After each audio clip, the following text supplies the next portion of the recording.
साथियों नमस्कार, मैं हूं नीरज पटेल और आप देख रहे हैं नेशन जनमत।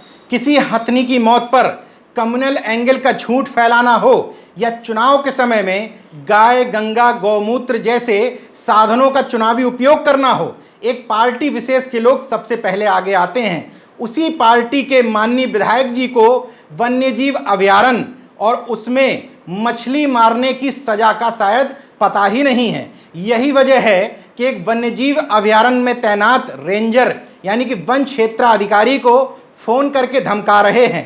कह रहे हैं कि मछली पकड़ने के इल्जाम में आपने जिसको गिरफ्तार किया है उसको तत्काल छोड़ दो।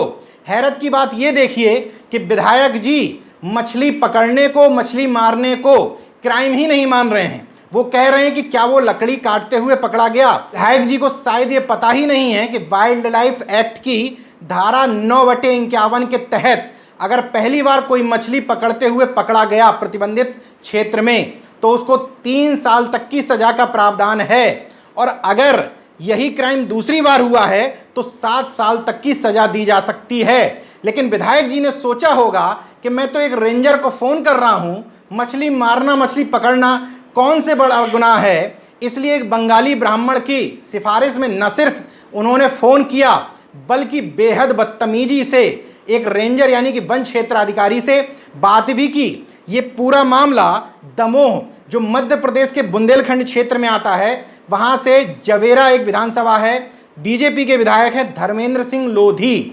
उन्होंने एक डॉक्टर की झोला छाप डॉक्टर की सिफारिश में फोन लगा दिया वन क्षेत्राधिकारी तिलक सिंह रायपुरिया को और बदतमीजी की भाषा में बात करते हुए कहा कि तुम्हारी शिकायतें बहुत आ रही हैं।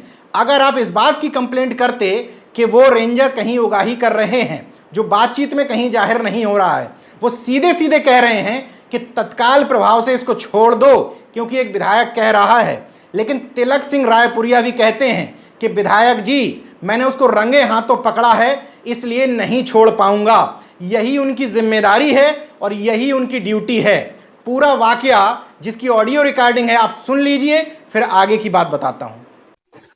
हेलो। हेलो। हाँ भैया नमस्कार। नमस्कार। धर्मेंद्र लोधी बोल रहा भैया, जवेरा विधायक। हाँ बताए सर। और किसको पकड़ लिया भैया तुमने? एक डॉक्टर साहब है कोई। अरे यार तो क्यों पकड़ लेते हो यार, क्या कर रहा था वो? शिकार करने गए थे। हाँ तो भाई ऐसा मत पकड़ो यार, कोई लकड़ी लकड़ी काट रहा था क्या? तो क्या करें, उनको छोड़ दें? तुम्हारी यार बहुत शिकायतें आ रही हैं यार, समझ रहे हैं। और मैं एक दिन में आऊंगा तो फिर तुम्हारे ऊपर बहुत स्थिति गंभीर हो जाएगी तुम्हारी। किस बात की? अभी मैं आता हूँ, मैं बताता हूँ तेरे को। तू बहुत होशियार बन रहा है, अनावश्यक रूप से परेशान क्यों करता है तू लोगों को? किसको परेशान करते? मैं आता हूँ तेरे को बताता हूँ साले तेरे को। विधायक जी सुनो, सुन बे, आप विधायक हैं, अच्छी बात है, कोई हम बुराई साले नहीं है। तेरे को अनावश्यक रूप से परेशान क्यों करता है तू लोगों अनावश्यक को? रूप से परेशान किया है? रोज तेरी शिकायत आती नहीं है। तो शिकायत आने से क्या मतलब? हम शिकायत जब गलत कर रहे हैं तब शिकायत आए, अच्छी बात है। हम मैं देखता हूँ तेरे को साले। तो वो दिक्कत नहीं है, देखने देखने में कोई बुराई नहीं है। तू चिंता मत कर, तेरे को मैं देखूंगा, वहीं आके देखूंगा तेरे को। नहीं तो देखने में कोई बुराई उसको नहीं। छोड़ दे तू।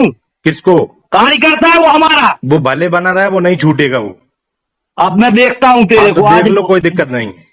हाँ तेरे को वहीं आके नहीं तो देखूंगा मैं। बिल्कुल देख लीजिए, कोई समस्या नहीं। ठीक है, हम शासकीय कर्मचारी हैं, आप पे कहने पे नहीं चल सकते। कोई हाँ शिकारी मैं है तो हम बताता हूँ पकड़ेंगे तेरे को। उसको। तू क्यों परेशान करता है यार क्यों? लोगों को? ये कोई परेशान करना है क्या? कोई शिकारी अगर रोज अंदर तेरी जाएगा शिकायत तो आती यदि है। आपके कोई कार्यकर्ता है तो उन्हें रोकिए ना। तो कल मछली मारने का गुनाह है क्या? क्यों गया था? गुनाह किसने? तुम्हें नहीं पता कि गुनाह है कि नहीं है?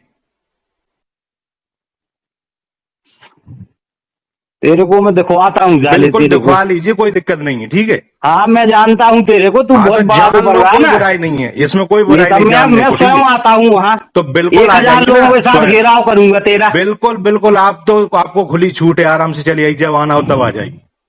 ठीक है, ये कोई तरीका है यार क्या तेरा? जब तरीका देखो है? तेरी शिकायत मिली तो रहती है। शिकायत से मतलब नहीं होता। शिकायत आप जनप्रतिनिधि हैं, आप देखिए ना कि शिकायत सही आ रही है कि झूठी आ रही। हमें रोज तेरी शिकायत आती है भाई, अनावश्यक रूप से क्यों परेशान करता है तू? मैं तो बोल रहा हूँ, मैं काम करूंगा तो शिकायत आपके पास आएंगी। अनावश्यक रूप से लोगों को परेशान कर रखा है यार। अनावश्यक रूप से यदि हम करते हैं तो आप कार्रवाई करवाइए ना। आप ये धमका क्यों रहे हो फालतू में? हाँ मैं बताता हूँ तेरे को, हाँ, तो बताता बिल्कुल हूँ। बता कार्रवाई दीजिए। होगी आज तेरे पे, आज हाँ। तेरे पे कार्रवाई होगी बे। बिल्कुल करवा दीजिए कार्रवाई, ठीक है? कोई दिक्कत नहीं है, हम तो तैयार हैं। आता हूँ और तेरे को मैं बिल्कुल देखता आप हूँ, वहीं आ आके जाइए देखता हूँ और तेरे करवा को। दीजिए, मैं तो ये कह रहा हूँ, आप फोन पे बात ना करिए, ठीक। कार्रवाई करवाइए। हाँ ठीक है। हाँ बिल्कुल। ओके। ओके। इस ऑडियो के सामने आने के बाद कम से कम मैं इस बात को लेकर के आश्वस्त हूं कि विधायक जी जानते ही नहीं होंगे कि वाइल्ड लाइफ सेंचुरी के नियम कितने सख्त और कड़े होते हैं।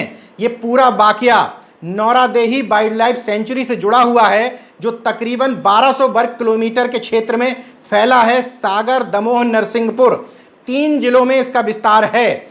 इस नौरादेही वन्यजीव अभयारण्य में 6 रेंज आती हैं, उसी में से एक रेंज है सर्रा। इसी रेंज के रेंजर हैं तिलक सिंह रायपुरिया, जिनको ये बेहद बदतमीजी के साथ धमका रहे हैं। जब इतने से विधायक जी का काम नहीं चल पाया तो विधायक जी ने मध्य प्रदेश के वाइल्ड लाइफ ऑफिसर को पत्र लिख करके सीधे कहा है कि तिलक सिंह रायपुरिया का ट्रांसफर कर दीजिए, क्योंकि उनके ऊपर कई सारी कंप्लेंट है। सकता है कि विधायक जी के पास रेंजर को लेकर के कुछ ग्रामीणों ने कंप्लेंट की भी हो, क्योंकि तमाम सारे वन्यजीव अभयारण्य के आसपास जो ग्रामीण रहते हैं उनको पता ही नहीं होता है कि उनको वन्य क्षेत्र में कौन से काम करने हैं और कौन से काम प्रतिबंधित हैं। मैं यहाँ पर पूरी तरीके से तिलक सिंह रायपुरिया को ईमानदार व्यक्ति नहीं कह रहा, क्योंकि मुझे इनके बारे में बहुत कुछ नहीं पता है, लेकिन अगर स्पेसिफिक इस ऑडियो और इस घटना की बात की जाए तो पूरी तरीके से तिलक सिंह रायपुरिया इसमें सही साबित हो रहे हैं। यही वजह है कि रेंजर्स एसोसिएशन भी तिलक सिंह के समर्थन में आ गई है और उसने आला अधिकारियों को इनके समर्थन में ज्ञापन दिया है कि अगर इनका ट्रांसफर किया गया तो रेंजर अपने कर्तव्य से विमुख हो जाएंगे और वो जो पूरी निष्ठा के साथ वन्यजीव क्षेत्र को बचाने में लगे हुए हैं वो काम प्रभावित होगा। हकीकत ये है, इस वीडियो को देखने के बाद इस घटना को केवल इस तौर पर नहीं देखना चाहिए कि एक विधायक ने एक रेंजर को हड़का दिया। इस बात को इस तौर पर भी समझना चाहिए कि लोगों में अभी इस बात को लेकर के जागरूकता ही नहीं है कि वाइल्ड लाइफ सेंचुरी के अपने महत्व होते हैं और उस क्षेत्र में रहने वाले वन्य जीवों के भी अपने कुछ अधिकार और राइट्स होते हैं।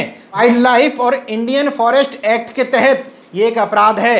इंडियन फॉरेस्ट एक्ट के तहत तो ये भी अपराध है कि अगर किसी रिजर्व में कोई अवैध प्रवेश करता है बिना अनुमति के, तो उसको भी धारा 26 के तहत 3 साल तक की सजा का प्रावधान दिया गया है।